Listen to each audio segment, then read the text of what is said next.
शिरूर तालुक्यातील मांडणगाव फराटा येथील आनंद हॉस्पिटलमध्ये उपचारासाठी आलेला एक रुग्ण अचानक बेशुद्ध पडून गंभीर अवस्थेत गेला। प्रसंगाचे गांभीर्य लक्षात घेत डॉक्टर अतुल सुराणा यांनी तात्काळ सीपीआर सुरू केले।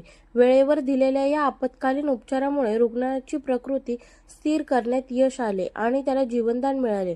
पुढील उपचारासाठी बारामती येथे पाठवण्यात आले। ही संपूर्ण घटना हॉस्पिटलच्या सीसीटीव्ही कॅमेऱ्यात कैद झाली असून डॉक्टरांनी दाखवलेली तत्परता, प्रसंगावधान आणि आपत्कालीन परिस्थितीतील जलद निर्णय क्षमतेचे सर्वत्र कौतुक होत आहे। ग्रामीण भागातही आधुनिक वैद्यकीय सेवा आणि वेळेवर दिलेला सीपीआर रुग्णांचा जीव वाचवू शकते, याचे हे प्रेरणादायी उदाहरण असल्याची भावना नागरिकांकडून व्यक्त करण्यात येत आहे। घटनास्थळ आनंद हॉस्पिटल, मांडणगाव फराटा, तालुका शिरूर, जिल्हा पुणे।